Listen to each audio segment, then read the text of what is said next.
Right, this is another interview we're doing in our History Does Not Stand Still series, and I'm going to ask the gentleman in front of me to introduce himself, and then I'm going to ask him a number of questions. So over to you, George.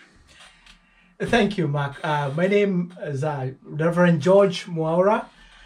I'm a minister here at Christ, the Cornerstone Church in the center of Milton Keynes. Okay, great. So the loose title for this talk is about refugees and migrants. And the first question, George, is I know you were born in Kenya, the Rift Valley area. Could you please tell us a little bit about your early life and what was the country like at that time and why did you leave? It's interesting when you talk about the Rift Valley, because the word that comes to my mind immediately mention Rift Valley and my childhood is migration. The reason I say this is because Rift Valley is not my ancestral home. My parents' original home was in Central Highlands in Kenya. But when I was born, Kenya was still a colony of Britain. So they were moved from their ancestral land and taken to the Rift Valley to create room for other people to settle in. So we are in the Rift Valley as migrants. And my childhood memories of growing up in the Rift Valley, it was a wonderful place then. It was beautiful. It still is. Although not as dry. It is much more dry now, but it was a beautiful place, idyllic. The only thing that I tend to remember more is that the backdrop of everything was poverty. There was these cycles of drought and then rich harvest and then drought again. And so it was instilled to us from when we were very young. You need to get schooled and then get a good job and escape here. And that was the motivation. So finally, after finishing school, going to India to do my degree and then coming back, when we got married and we had our first child, we decided we needed to give our children perhaps a better chance in life. And that is why we moved to the United Kingdom. Okay. How old were you at that point then? I was about 34 years old. Okay. Right. I know you're also well-travelled and you've worked for the United Nations in the field of refugees in a number of different countries. Can you tell us a little bit about this time in your life, please? It was a very, very illuminating time for me. Having worked for the Kenyan government for a short period and then moved on to the United Nations, I found the work, particularly because I worked for the UNHCR, United Nations High Commission for Refugees, very, very, very, very exciting for me at that level. Not only exciting in terms of the fact that I was getting to go to different countries or meeting new people, but because we were dealing with issues that really mattered to people a lot. And what struck me most was the interdependence that human beings have with one another. You know, the deep desire to have these cherished ideologies of freedom, food, and shelter. And I found that to be universal across the people I found everywhere during my time there. And I suppose we take it quite a lot of time for granted, but it is a very, very, very important aspect of human beings across the board that should be protected. Okay. Right. People have strong and differing views about refugees and migrants coming to their own countries. What would you say to them about this issue? The issue of migrants and refugees will always be polarizing. And I can understand the fears of some societies, particularly here in the Western world. I say I can understand it because A, I have worked with the refugees, but two, because Kenya also has had the opportunity to host refugees from Uganda, from Sudan, and from Somalia. And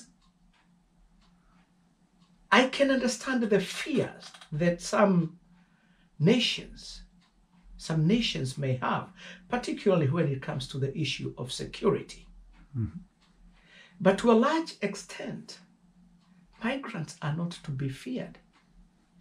Migrants can only be a resource. If you look at the economies, particularly of Western world, which are aging rapidly, migrants can be a very good resource in those areas. And to be very honest, all migrants and refugees want is an opportunity to make a living and to give their children a better place. They are not to be feared. Okay, good. That's good news. Another question related to that. I mean, is there a best way that the world can react to the migration that's going on in the years ahead? This is a very wide question, Mark. It's a deep question. A best way. I suppose for me, the best way, first of all, would begin with the governments of major economies, the Western world, talking seriously to those countries which are the source of a lot of migration in the third world, and instilling a sense of good governance, demanding good governance. If we have stable economies in a lot of third world countries, you'll not have migrants straying this far. But also, we have to be honest with ourselves. That the best also way of dealing with this is that the governments of these third world countries have to wake up immediately and start practicing that good governance as a matter of emergency. Is there a best way of looking at this issue? Yes, I suppose it is the conundrum that Jesus talks about when he says, do to others and what you'd like to be done to you yourself if you are in trouble. So the best way we can deal with migrants, with refugees, is to treat them well. We read in the book of Leviticus, chapter 19, treat the foreigners among yourselves well, as if they are native born, for you yourself were once foreigners in Egypt. Okay, good. Just a couple of questions to go. After you worked for the Kenyan government, the UN, and I think the private sector as well, you decided to do a degree in Christian theology, is that right? That's correct. And you've become a minister, as we can see. That's a major life change, and did it turn out as you expected? I think the short answer to that, Mark, is yes. I don't think I have actually ever been as happier in a formal employment than I am today. Bear in mind, ministry is not employment per se, and government does not even consider it as employment. Actually, the government considers it as an office as opposed to an employment. For me, it's a calling. Okay. I wake up every day, thank God for everything that I have, then go out to do ministry among the people, whether it's here in the church, whether it's in the hospital, in the hospice, in the hospital, or at home, reaching people who are there. It is a ministry that requires care, that requires love and patience, because we are dealing with the spiritual and emotional needs of the people. Without God's grace, we cannot be able to do it. Okay, that's a very good answer. And my final question, we live in a very interesting city called Milton Keynes, a new city. Have you any thoughts about how us as individuals can change things for the better? Well, Milton Keynes is a wonderful city. I came here for the first time probably about 15 years ago to see a friend, and we absolutely love this city. This city is unique in the sense that it is almost a textbook city where we have people of different cultures coming together. The synergy that can be harnessed from this city can be almost revolutionary in terms of social cohesion that can be brought about here. If we can use what we have and do it well here in this city, then there is no reason why it cannot be exported to the rest of the country or indeed to the rest of the world.